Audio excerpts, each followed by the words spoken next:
5 Things Shabari was not particularly known for, by Krishna's mercy.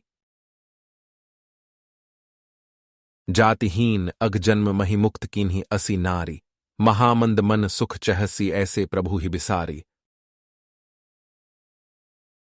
Quote, the one who was without a caste, who took birth from a ground of sins, even that woman was liberated.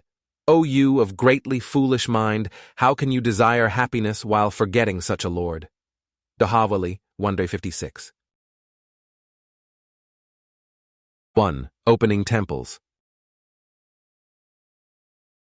Prabhu, are you going to the program this weekend? That spiritual leader is making a stop. It is part of her world tour. Oh, you have never heard of her? She has opened so many temples. The devotion is wonderful to see. So many people attend on a regular basis. It all started as an idea in her mind, but it must be that she is Satya Sankalpa. 2. Writing beautiful songs.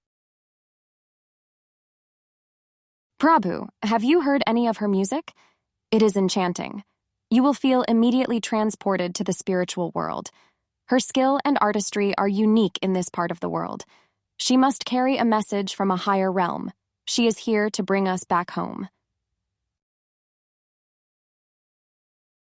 3. Countless disciples. Prabhu, you have not heard of this leader? She has so many followers throughout the world. They swear by her teachings. They say that your life will be changed permanently and for the better. Come, let us go and have her association. 4. Continuing a family tradition. Prabhu, this woman is the latest in a long line of respected personalities. Tracing the lineage, the ancestry goes back hundreds of years. Everyone stayed in the same region up until now. She is so merciful that she will travel around the world, bestowing the blessings of her Vamsha to the people fortunate enough to take the time to see her. 5. Raising money.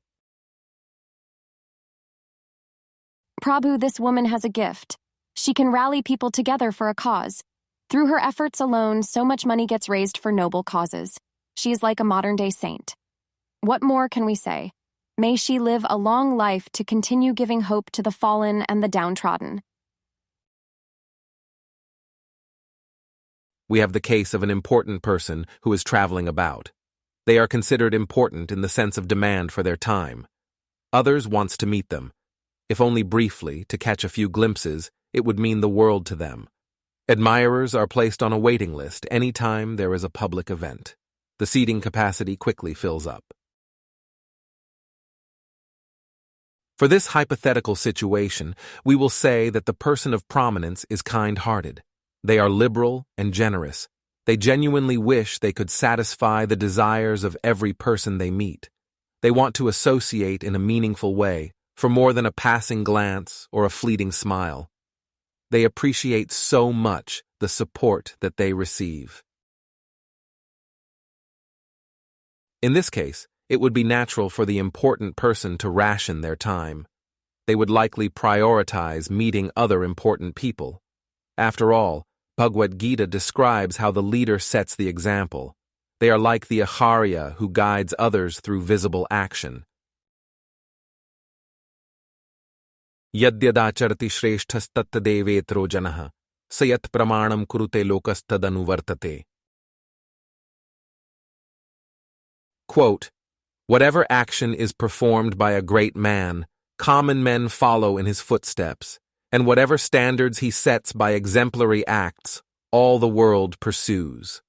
Lord Krishna, Bhagavad-gita 3:21. From the Ramayana history, we have several interesting exchanges involving someone we would consider to be the most important person, the Supreme Personality of Godhead, taking the impetus to travel to those who would otherwise remain anonymous. As if forever relegated to obscurity, they are not well known to society, but since Rama is Antaryami, he is already the greatest well-wishing friend. He is aware of anything and everything which takes place. Goswami Tulsidas marvels at this kindness. He reminds himself to always be devoted to Rama.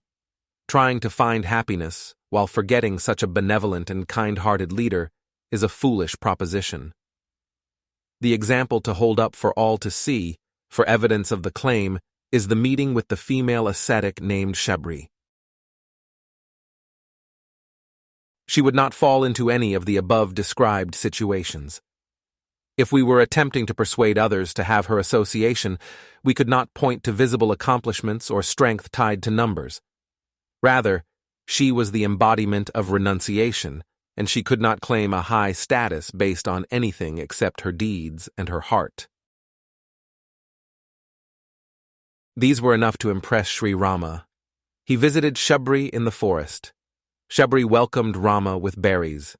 That was essentially all there was to give. There were not enough resources to invite a culinary artist. An elaborate spread was not possible, but neither was it permissible based on the self-imposed restrictions Rama was following at the time. Tulsidas says that Shabari entered this world through something like a ground of sins. Her family did not have a high name or reputation. They were something like tribal people, not civilized enough to live in the cities. They had to remain outside of the general population, but that makes no impact on the outlook of the one who automatically views with an equal vision. Samoham sarvabhuteshu, na me dveshyo stina priya, ye bhajanti tu mam bhaktya, mai te teshu chapya aham.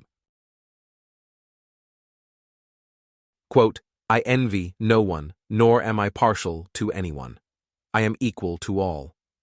But whoever renders service unto me in devotion is a friend, is in me, and I am also a friend to him.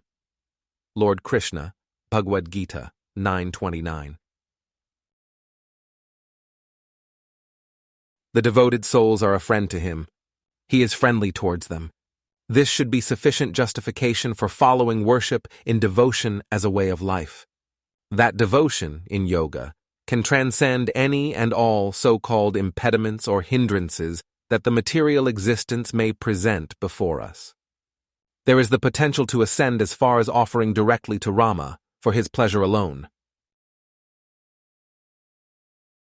In closing, not particularly known, living in forest alone, not to large institution tied, but blessed by spiritual guide. That if in renunciation to stay, Sri Rama to find that way, and so glorious that eventual meeting, Shabari with berries greeting.